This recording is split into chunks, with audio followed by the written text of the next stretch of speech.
Radhe Radhe. Hello everyone. Let's begin with the new episode of My Husband's Secret.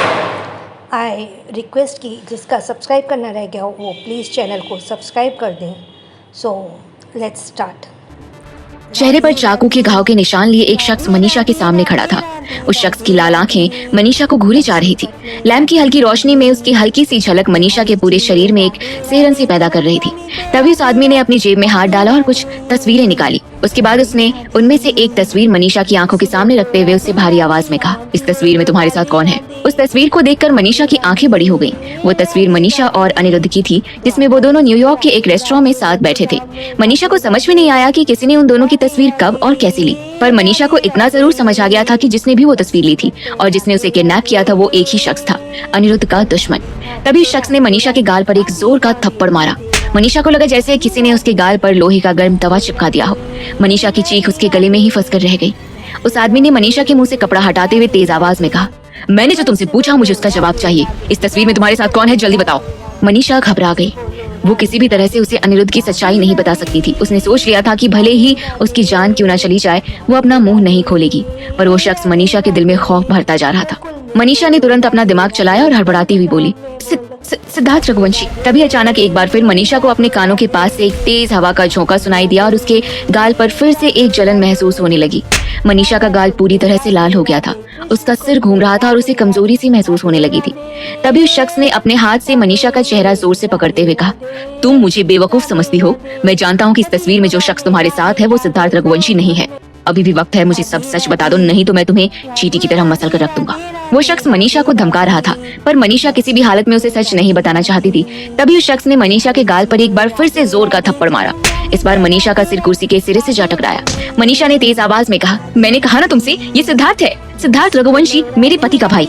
ये सुनकर उस शख्स ने तेज आवाज में कहा, तुम झूठ बोल रही हो, सिद्धार्थ रघुवंशी इंडिया में है। इस तस्वीर में तुम्हारे साथ तुम्हारा पति है, अनिरुद्ध रघुवंशी। मनीषा ने अपनी बात पर कायम रहते हुए कहा, तुम गलत समझ रहे हो। जिसे तुम अनिरुद्ध समझ रहे हो वो अनिरुद्ध है ही नहीं, बल्कि सिद्धार्थ है। अनिरुद्ध तो खुद इंडिया में अस्पताल में पड़ा हुआ है। ये सुनकर वो शख्स अपनी भौहें सिकोड़ते हुए बोला, ये तुम क्या बकवास कर रही हो? भला ये कैसे हो सकता है, और तुम अपने देवर के साथ यहाँ क्या कर रही हो?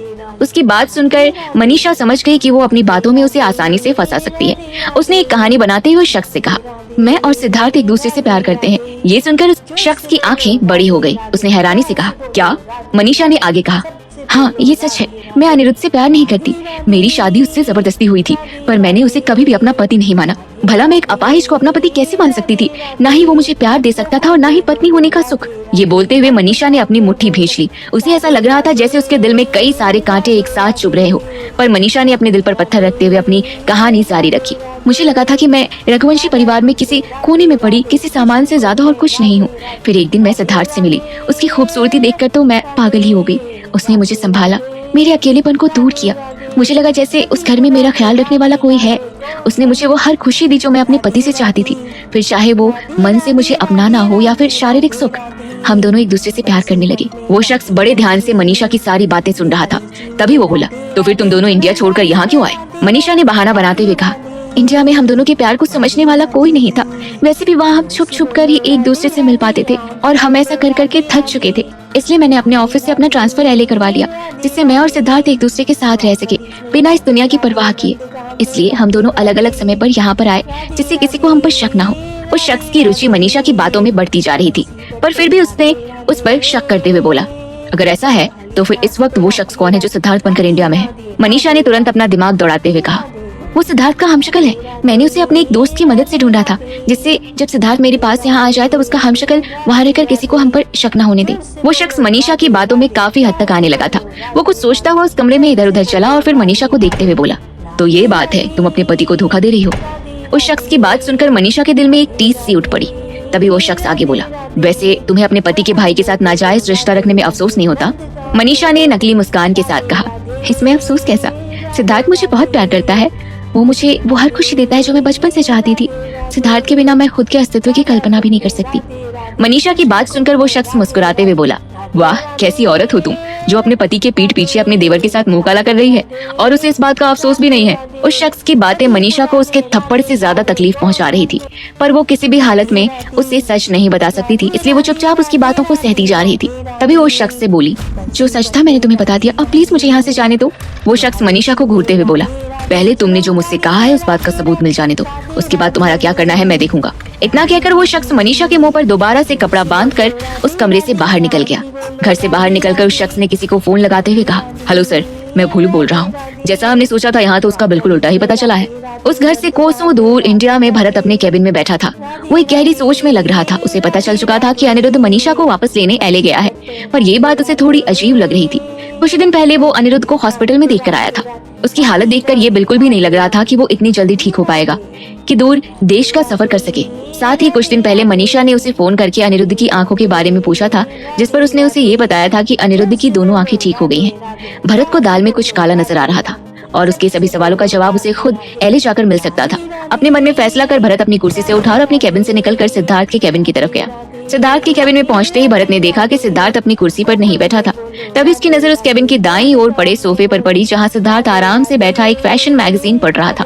भरत को पिछले कुछ दिनों से सिद्धार्थ का बर्ताव कुछ बदला सा नजर आ रहा था। जो सिद्धार्थ कुछ समय पहले तक बिजनेस को लेकर समझदार और एक्टिव लग रहा था, अचानक से वो वापस से अपने पुराने ढर्रे में आ गया था। वो ऑफिस का काम ठीक से नहीं संभाल रहा था और उसका पूरा दिन मौज मस्ती में बीत रहा था। भरत सिद्धार्थ की तरफ बढ़ा और उसके पास जाते हुए बोला, मुझे कुछ दिन की छुट्टी चाहिए, मुझे किसी काम से एले जाना है।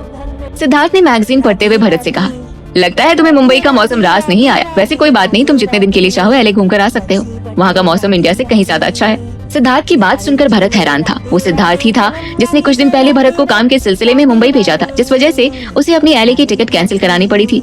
और अब सिद्धार्थ उसके एले जाने पर ऐसे बर्ताव कर रहा था जैसे उसे कोई फर्क ही नहीं पड़ रहा हो। भरत बिना कोई और बात बोले सिद्धार्थ के कैबिन से बाहर निकल गया। इधर एले में अनिरुद्ध अपने विला में बैठा अपने लैपटॉप पर एयरपोर्ट की सीसीटीवी फुटेज बार बार देख रहा था। कई बार देखने के बाद भी वो उस शख्स को पहचानने में असफल रहा जिसने मनीषा को किडनैप किया था। इस फ्रस्ट्रेशन में अनिरुद्ध ने गुस्से से उस लैपटॉप को उठाकर जमीन पर पटक दिया। उसे ऐसा करते देख वहाँ मौजूद कैलाश घबरा गया। उसे समझ आ गया था कि अनिरुद्ध का गुस्सा 7वें आसमान तक पहुंच चुका था। तभी दरवाजे की घंटी बजी। जैसे ही कैलाश ने जल्दी से जाकर दरवाजा खोला, उसके सामने दरवाजे पर पीटर खड़ा था। पीटर ने अंदर आकर जब जमीन पर बिखरे लैपटॉप के टुकड़े देखे, तब वो समझ गया कि अनिरुद्ध की मानसिक हालत बहुत खराब थी। उसने आगे बढ़ते हुए अनिरुद्ध से कहा, ब्रदर, इस तरह चीजों पर अपना गुस्सा निकालने से कोई फायदा नहीं, हमें जल्दी ही कुछ करना होगा। अनिरुद्ध ने चिढ़ते हुए पीटर से कहा, लेकिन हम क्या कर सकते हैं? हमें अभी तक ये भी नहीं पता कि मनीषा को किसने किडनैप किया है और वो क्या चाहता है। अगर उसे पैसे चाहिए तो हम अपनी सारी दौलत देने के लिए तैयार हैं, पर किसी भी हाल में हमें मनीषा वापस चाहिए। पीटर समझ गया कि मनीषा के गायब होने की वजह से अनिरुद्ध के दिमाग ने काम करना बंद कर दिया है और वो असली खतरे के बारे में सोचना भूल गया है। उसने अनिरुद्ध से कहा, मुझे नहीं लगता कि जिसने भी मनीषा को किडनैप किया है उसने ये सब पैसों के लिए किया है, बल्कि मुझे लगता है कि जो भी ये सब कर रहा है उसकी दुश्मनी मनीषा से नहीं बल्कि तुमसे है। पीटर की बात सुनकर अनिरुद्ध को होश आया। अभी तक उसने इस बारे में सोचा तक नहीं था। अपने दुश्मन की उस हरकत को सोचते ही अनिरुद्ध की आंखों में एक ज्वाला भड़क उठी। उसके चेहरे के भाव ऐसे थे मानो जैसे उसके अंदर का शैतान पूरी तरह से बाहर आ गया हो। वो गुस्से से बोला, जो भी ये सब कर रहा है इस बार उसने अपनी हद पार कर दी है। इस बार हम अपने दुश्मन को आसानी से नहीं जाने देंगे, उसे उसके किए के लिए पछताना पड़ेगा। पीटर ने अनिरुद्ध को शांत कराते हुए कहा, ये वक्त गुस्से से काम लेने का नहीं है, हमें थोड़ा सब्र से काम लेना होगा। तुम्हारा दुश्मन तुम्हें कांटेक्ट करने की कोशिश जरूर करेगा। ये सुनते ही अनिरुद्ध के दिमाग में कुछ चलने लगा। वो सीधा अलमारी के पास गया और उसे खोलते हुए उसके अंदर से फोन निकाला। ये देखकर पीटर ने हैरानी से पूछा, ये तुम क्या कर रहे हो? अनिरुद्ध ने अपने चेहरे पर एक शैतानी भाव लाते हुए कहा, हमारा दुश्मन हम पर वार करना चाहता है, हम उसे जवाब देने के लिए अपना हथियार तैयार कर रहे हैं। आखिर अनिरुद्ध क्या करने वाला है? भोलू का बॉस कौन है? उस अंधेरे कमरे में बैठी मनीषा बहुत कमजोर महसूस कर रही थी। उसका बायां गाल पूरी तरह से लाल था और उसके चेहरे की एक एक नस दर्द कर रही थी। तभी अचानक उस कमरे में भोलू आया। भोलू को देखकर एक बार फिर मनीषा के पूरे जहन में एक सिहरन सी दौड़ गई। मुझे लगता है कि तुमने जो कुछ भी मुझे बताया है वो सच है, भोलू ने भौएं सिकोड़ते हुए मनीषा से कहा। भोलू की बात सुनकर मनीषा को थोड़ी राहत महसूस हुई। वो समझ गई कि भोलू पूरी तरह से उसकी बातों में आ गया है। उसने नरम आवाज में कहा, अब जब तुम्हें मेरी बात पर यकीन हो गया है तो क्या मैं यहाँ से जा सकती हूँ? मनीषा की बात सुनकर भोलू हंसते हुए बोला, इतनी भी जल्दी क्या है? भला सोने का अंडा देने वाली मुर्गी को कोई इतनी आसानी से छोड़ता है? तुमने कहा कि सिद्धार्थ रघुवंशी तुम्हारे प्यार में पागल है, तो तुम्हें वापस पाने के लिए वो एक अच्छी रकम तो चुका ही सकता है। मैं अभी उसको फोन लगाता हूँ, देखे तो जरा उसे तुम्हारी कितनी चिंता है। भोलू की बात सुनकर मनीषा के दिल की धड़कनें बढ़ गईं। उसने भोलू से जो कुछ भी कहा था वो सब अनिरुद्ध के बारे में कहा था। वो बस अनिरुद्ध की जगह सिद्धार्थ के नाम का इस्तेमाल कर रही थी। उसे डर था कि अगर भोलू ने सिद्धार्थ को फोन कर दिया तो कहीं उसका झूठ सामने ना आ जाए। सिद्धार्थ हर बात से अनजान था, यहाँ तक कि उसे ये भी नहीं पता था कि अनिरुद्ध पूरी तरह से ठीक है। वो जानती थी कि भोलू से बात करके सिद्धार्थ उसे सब कुछ सच सच बता देगा और फिर अनिरुद्ध के दुश्मनों को जरा सी भी देर नहीं लगेगी इस बात को जानने में कि मनीषा के साथ उन तस्वीरों में सिद्धार्थ नहीं बल्कि अनिरुद्ध था, वो भी चलता फिरता एकदम स्वस्थ।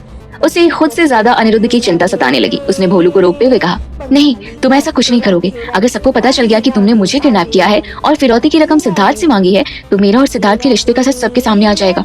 मनीषा की ये बात सुनकर भोलू मुस्कुराते हुए बोला, मुझे तुम्हारी लव स्टोरी से जरा भी फर्क नहीं पड़ता, मुझे बस अपने पैसों से मतलब है। इतना कहकर भोलू ने अपनी जेब से एक फोन निकाला और उसमें से सिद्धार्थ का नाम मिलाकर उसे फोन लगाया। मनीषा का दिल मुंह को आ गया था। हर गुजरते सेकंड के साथ उसके दिल की धड़कनें तेज होती जा रही थी। तभी दूसरी तरफ से फोन उठा और भोलू बोल पड़ा, सिद्धार्थ रघुवंशी, तुम्हारी माशुका यानी तुम्हारी भाभी मेरे कब्जे में है। अगर इसे सही सलामत वापस चाहते हो तो तुम्हें उसकी कीमत चुकानी पड़ेगी। इतना कहकर भोलू शांत हो गया। ऐसा लगा जैसे फोन की दूसरी तरफ से कोई कुछ बोल रहा था। भोलू शांत होकर उसकी सारी बातें सुन रहा था। उसके चेहरे के भाव सामान्य थे। मनीषा भोलू के चेहरे के भाव पढ़कर समझने की कोशिश कर रही थी कि आखिर फोन की दूसरी तरफ से कोई क्या बोल रहा था। तभी भोलू के चेहरे पर एक कुटिल मुस्कान आ गई। वो भारी आवाज में बोला, 100 करोड़, तुम्हारी माशुका की जिंदगी की कीमत। भोलू के मुंह से ये सुनकर मनीषा चौंक गई। तभी भोलू बोला, पैसे कब और कहाँ देने हैं वो मैं तुम्हें बाद में बताऊंगा। और हाँ, पुलिस को खबर करने की कोशिश भी मत करना, नहीं तो तुम्हारी माशुका का एक नाखून भी तुम्हें नसीब नहीं होगा। मनीषा भोलू की बातें सुनकर हैरान थी। उसे समझ में नहीं आ रहा था कि सिद्धार्थ इतनी आसानी से भोलू की बात कैसे मान गया। क्या उसे सब कुछ पहले से पता था या फिर जो शख्स फोन की दूसरी तरफ था वो सिद्धार्थ नहीं था। मनीषा जो भी सोच रही थी वो एकदम सही था। भोलू से फोन पर बात करने वाला शख्स सिद्धार्थ नहीं था, बल्कि वहाँ से कुछ किलोमीटर दूर एलए के एक होटल के प्रेसिडेंशियल स्वीट में खड़ा अनिरुद्ध था। उसके हाथ में सिद्धार्थ का फोन था जो उसने बहुत पहले सिद्धार्थ से ले लिया था। भोलू का फोन काटते हुए अनिरुद्ध के चेहरे पर एक रूखापन वापस आ गया था, जिसे देखकर उस कमरे में मौजूद कैलाश और पीटर उसके मन को पढ़ने की कोशिश कर रहे थे। तभी पीटर ने हैरान होते हुए पूछा, उस किडनैपर ने क्या डिमांड की? अनिरुद्ध ने गंभीर आवाज में जवाब दिया, 100 करोड़ रुपए। ये सुनते ही पीटर और कैलाश की आंखें फटी की फटी रह गई। पीटर ने कहा, तो फिर तुमने क्या सोचा है? अनिरुद्ध ने कहा, वो किडनैपर अगले कॉल पर हमें जगह और समय बताएगा। हम वहाँ पैसे लेकर जाएंगे और मनीषा को वापस ले आएंगे। अनिरुद्ध की बात सुनकर कैलाश और पीटर भौचक्के रह गए। तभी पीटर ने आगे कहा, तुम्हारा दिमाग तो ठीक है ब्रदर, जिस अनिरुद्ध रघुवंशी को मैं जानता था वो कभी भी किसी के सामने घुटने नहीं टेकता था। अनिरुद्ध ने उसे गंभीर अंदाज में जवाब दिया, हम किसी के आगे घुटने नहीं टेक रहे हैं, हमें बस मनीषा वापस चाहिए, फिर चाहे हमें उसके लिए कितनी बड़ी कीमत भी क्यों ना चुकानी पड़े। ये सब सुनकर कैलाश बोला, लेकिन सर, आपके वहाँ अकेले जाने में खतरा हो सकता है, क्यों ना आप सिद्धार्थ सर को इंडिया से यहाँ बुलवा लें और उन्हें ही किडनैपर के पास भेजें। इससे हम उस किडनैपर को चकमा दे सकते हैं।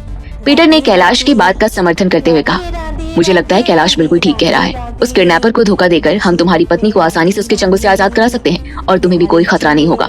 अनिरुद्ध उन दोनों की बात से सहमत नहीं था। भले ही सिद्धार्थ कैसा भी था, पर था तो उसका भाई ही। वो अपनी जान बचाने के लिए सिद्धार्थ की जान खतरे में नहीं डाल सकता था।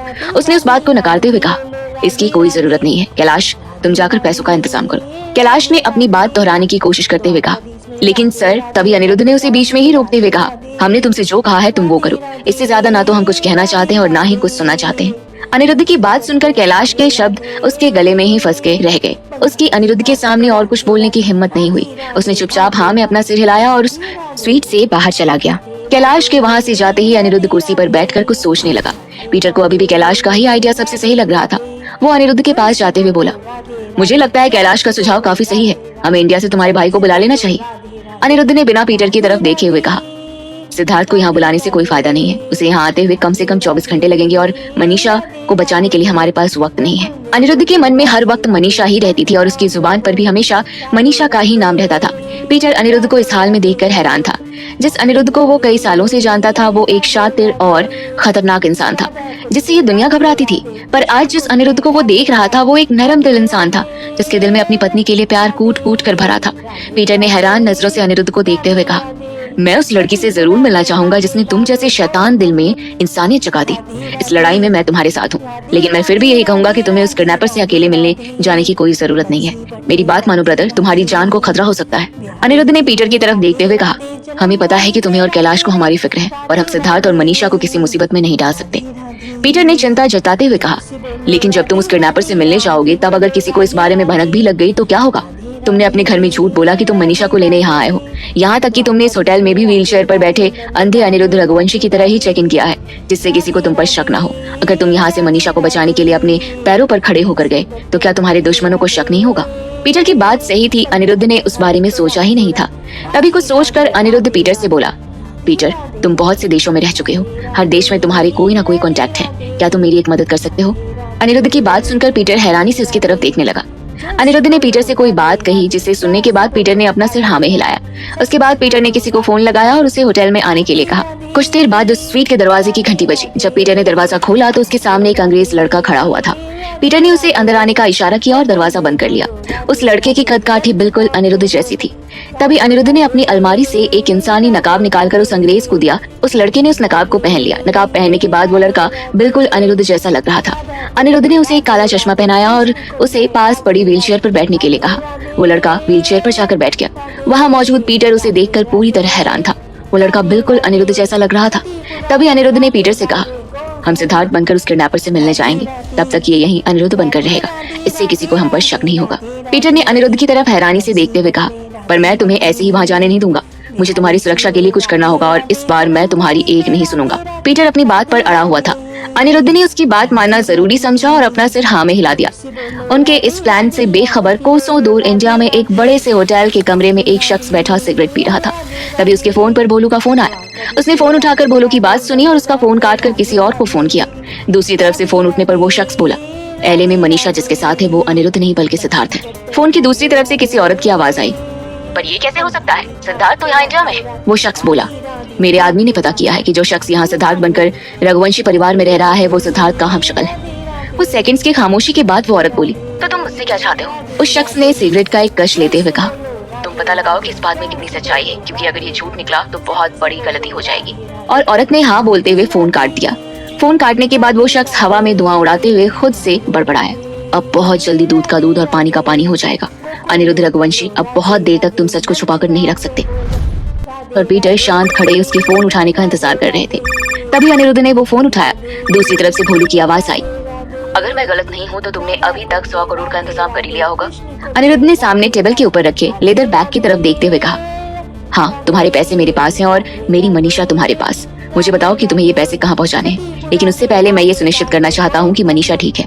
भोलू बोला, इतनी भी जल्दी क्या है? पहले तुम मेरे बताए हुए ठिकाने पर आ जाओ, उसके बाद अपनी माशुका से मिलकर उसका हाल खुद ही पूछ लेना। अनिरुद्ध ने अपनी बात पर जोर देते हुए कहा, जब तक तुम मेरी बात मनीषा से नहीं करवाते तब तक मैं तुम्हारी एक बात भी नहीं सुनूंगा। भोलू ने हंसते हुए कहा, कमाल है, मैं यहाँ तुमसे सौदा करने बैठा हूँ और तुम मुझसे ही सौदा कर रहे हो। भूलो मत, मैं एक किडनैपर हूँ। शर्त रखने का काम मेरा है, तुम्हारा नहीं।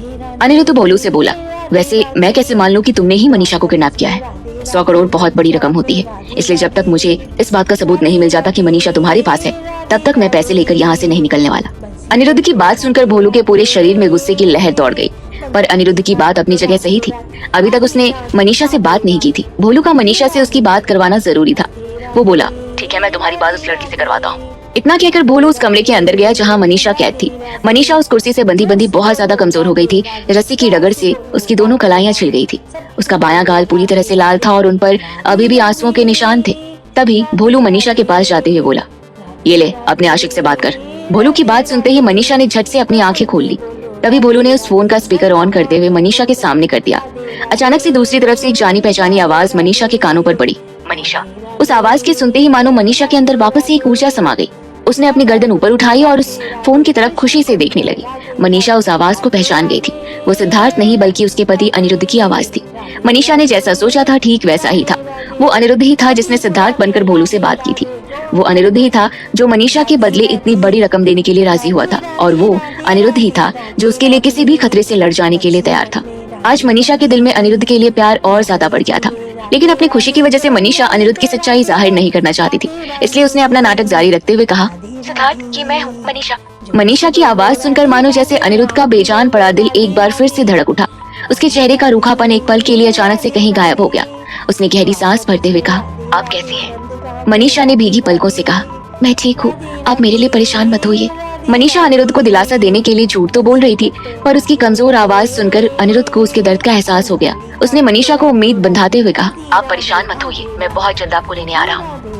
मनीषा समझ गई कि अनिरुद्ध उसे बचाने के लिए कोई भी हद पार कर सकता था, पर साथ ही मनीषा को इस बात की भी चिंता थी कि कहीं अनिरुद्ध अपने दुश्मनों के फैलाए किसी जाल में फंस न जाए। इसलिए मनीषा ने अनिरुद्ध को सावधान करते हुए कहा, आप मेरे लिए इतना जोखिम मत उठाइए, यहाँ आपकी जान को खतरा हो सकता है। ये लोग कुछ भी कर सकते हैं, इनके फैलाए जाल में न फंसे। जैसे ही मनीषा ने ये बोला, भोलू की आंखें गुस्से से लाल हो गई। उसने खींचकर मनीषा के दाएं गाल पर एक थप्पड़ मारा, जिससे मनीषा का सिर चकरा गया और उसके मुंह से एक चीख निकल गई। मनीषा! मनीषा की चीख सुनकर अनिरुद्ध जोर से चिल्लाया। तभी भोलू ने फोन स्पीकर से हटाकर अनिरुद्ध से कहा, तुम्हारी माशूका बहुत होशियार बन रही है। इससे पहले मैं इसकी सारी होशियारी निकाल दूं, तुम मेरे बताए हुए पति पर पैसे लेकर आ जाओ। इतना कहकर भोलू ने फोन काट दिया। मनीषा की चीख अभी भी अनिरुद्ध के कानों में गूंज रही थी। गुस्से से उसकी आंखें लाल हो गई थी। देखते ही देखते उसके चेहरे पर किसी जल्लाद के भाव आ गए थे। उसे इस तरह गुस्से में देख पीटर ने आगे बढ़ते हुए कहा, ब्रदर, मुझे लगता है वो किडनैपर बहुत खतरनाक है। अभी भी वक्त है, तुम वहाँ अकेले मत जाओ। तभी अचानक अनिरुद्ध के फोन पर एक मैसेज आया जिसमें भोलू ने उसे एक जगह का पता भेजा था। अनिरुद्ध ने वो मैसेज देखते हुए गुस्से से कहा, मैं अकेला ही जाऊंगा और मनीषा को जिसने भी चोट पहुंचाई है एक एक करके उनसे हिसाब लूंगा। इतना कहकर अनिरुद्ध बिजली की रफ्तार से बाहर निकल गया। उसके पीछे पीछे कैलाश और पीटर भी उस कमरे से बाहर निकल गए। रात के अंधेरे में अनिरुद्ध की कार तेजी से सड़क पर दौड़ती हुई जा रही थी। वहीं धरती के दूसरे कोने में दिन के उजाले में सिद्धार्थ अपने ऑफिस केबिन में बैठा अपने मोबाइल पर गेम खेल रहा था। तभी केबिन के दरवाजे पर एक दस्तक हुई। कम इन। सिद्धार्थ ने बिना मोबाइल स्क्रीन से अपनी नजरें हटाए ऊंची आवाज में कहा। तभी केबिन का दरवाजा खुला और एक शख्स हाथ में एक टिफिन लेकर अंदर आया। वो सिद्धार्थ के पास आते हुए बोला, गुड मॉर्निंग सर। सिद्धार्थ ने उस शख्स की तरफ नजर उठाकर देखा। उसकी शक्ल उसे जानी पहचानी नहीं लगी। उसने उस शख्स से पूछा, कौन हो तुम? वो शख्स बोला, सर मैं आपका नया नौकर हूँ, मुझे आपकी माँ अनुराधा जी ने भेजा है। सिद्धार्थ ने उससे पूछा, माँ ने? पर क्यों? वो शख्स बोला, दरअसल अनुराधा मैडम ने आपके लिए लंच भेजा है। सिद्धार्थ ने अपना फोन साइड में रखते हुए हैरानी से कहा, लंच? पर क्यों? माँ अच्छी से जानती है कि मैं दोपहर में बाहर से खाना ऑर्डर करता हूँ। वो शख्स मुस्कुराते हुए बोला, इसलिए तो मैडम ने आपके लिए घर का बना खाना भेजा है। उनको आपकी बहुत फिक्र है, वो नहीं चाहती कि बाहर का फास्ट फूड खाकर आपकी सेहत खराब हो। सिद्धार्थ ने कुछ सोचते हुए उस शख्स से कहा, ठीक है, तुम खाना टेबल पर रखकर जा सकते हो। वो शख्स सिद्धार्थ के और करीब आते हुए बोला, माफ कीजिएगा सर, पर अनुराधा मैडम का सख्त निर्देश है कि मैं आपको खाना खिलाने के बाद यहाँ से जाऊँ। सिद्धार्थ ने फटी आंखों से उस शख्स की तरफ देखा। उस शख्स के चेहरे पर अभी भी एक बड़ी सी मुस्कान थी। सिद्धार्थ ने झल्लाते हुए कहा, ये माँ भी ना मुझे अभी भी एक छोटा बच्चा ही समझती है। कितनी बार मैंने उनसे कहा है कि मुझे बाहर का ही खाना पसंद है, पर वो है कि मुझे घर का खाना खिलाकर न जाने कौन सा दारा सिंह बनाना चाहती है। इतना कहते हुए सिद्धार्थ ने उस शख्स की तरफ देखते हुए कहा, अब तुम खड़े क्या हो? लाओ ये खाना मेरे मुंह में ठूस दो, क्योंकि उसके बिना तो तुम यहाँ से जाने वाले हो नहीं। सिद्धार्थ की बात सुनकर उस शख्स ने मुस्कुराते हुए वो टिफिन खोला और एक चम्मच निकालकर सिद्धार्थ के सामने टिफिन रख दिया। उस टिफिन में खिचड़ी थी। खिचड़ी देखते ही सिद्धार्थ मुंह बनाते हुए बोला, ये लो, मेरी माँ ने मेरे लिए बीमारों वाला खाना भेजा है, पर क्या करूं, मेरे इसे खाए बिना उन्हें चैन भी तो नहीं आएगा। ये बोलते हुए सिद्धार्थ ने उस शख्स के हाथ से वो टिफिन छीना और चम्मच से जल्दी जल्दी वो खिचड़ी खाने लगा। ऐसा लग रहा था जैसे सिद्धार्थ उस खिचड़ी को सिर्फ खत्म करने के लिए खा रहा हो। उस खिचड़ी का स्वाद बिल्कुल बेकार था। सिद्धार्थ जल्दी जल्दी उसे अपने गले से नीचे उतार रहा था। जब उससे वो खिचड़ी और नहीं खाई गई तो उसने उस शख्स को टिफिन वापस पकड़ाते हुए कहा, इससे ज्यादा मैं और नहीं खा सकता, न जाने हमारे घर के कुक को क्या हो गया है, इससे बकवास खिचड़ी मैंने आज तक नहीं खाई है। वो शख्स मुस्कुराते हुए बोला, कोई बात नहीं सर, आपने इतना खा लिया वही बहुत है। मैं अनुराधा मैडम से कह दूंगा कि आपने लंच कर लिया है। ये बोलकर वो शख्स केबिन से बाहर चला गया। उस खिचड़ी का स्वाद अभी भी सिद्धार्थ के गले में चुभ रहा था। उसने पास पड़ा पानी का जग उठाकर एक सांस में उसे खाली कर दिया। तभी अचानक सिद्धार्थ को कुछ अजीब सा महसूस होने लगा। देखते ही देखते उसके पूरे शरीर में लाल लाल रैशेस उभर आए। वो हड़बड़ाकर उठा और वॉशरूम में जाकर उल्टी करने लगा। वहाँ से कुछ दूर एक होटल के कमरे में बैठे उसी रहस्यमयी शख्स का फोन अचानक से बज उठा। उसने सिगरेट का एक कश मारते हुए फोन उठाया। दूसरी तरफ से एक औरत की आवाज आई, मुझे सच का पता चल गया है, जो शख्स एले में मनीषा के साथ है वो सिद्धार्थ नहीं है, सिद्धार्थ यही इंडिया में है। ये सुनते ही उस शख्स ने सिगरेट पीना बंद कर दिया और तेज आवाज में कहा, लेकिन तुम ये इतने यकीन से कैसे कह सकती हो? वो औरत बोली, क्योंकि सिद्धार्थ को गाय के दूध से एलर्जी है। मैंने एक आदमी को उसके पास उसका नौकर बनाकर भेजा था। वो सिद्धार्थ के लिए खिचड़ी लेकर गया था जिसमें गाय के दूध से बना घी पड़ा था। उसे खाते ही सिद्धार्थ की तबीयत खराब हो गई। इसका मतलब उस लड़की ने तुम्हारे आदमी से जो कुछ भी कहा वो सब झूठ है। उस औरत की बात सुनते ही उस शख्स ने अपने हाथ में पकड़ी सिगरेट को अपनी उंगलियों के बीच फंसाकर मसल दिया। वो गुस्से से बोला, उसे इस झूठ की कीमत चुकानी पड़ेगी। इतना कहकर उस शख्स ने फोन काट दिया और फौरन भोलू को फोन लगाया। फोन उठाते ही भोलू बोला, यस बॉस। उस शख्स ने कहा, वो आदमी जिससे तुमने फिरौती मांगी थी वो। भोलू ने उसकी बात बीच में ही काटते हुए कहा, हाँ बॉस, वो पैसे लेकर निकल ही चुका है। उस शख्स ने भोलू पर गुस्से से चिल्लाते हुए कहा, चुप कर नालायक, पहले पूरी बात सुन।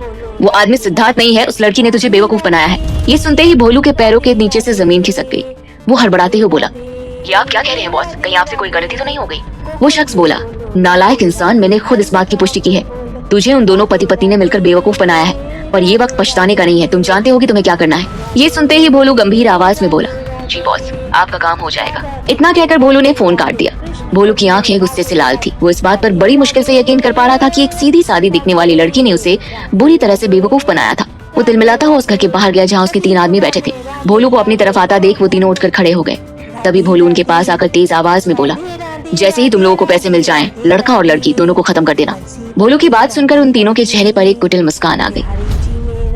आपको एपिसोड कैसा लगा आप ये कमेंट बॉक्स में ज़रूर बताइएगा, और चैनल सब्सक्राइब करना रह गया तो रिक्वेस्ट है कि आप प्लीज़ चैनल को सब्सक्राइब कर लीजिए।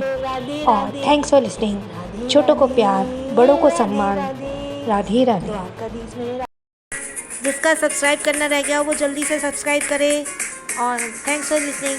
छोटों को प्यार, बड़ों को सम्मान। राधे राधे।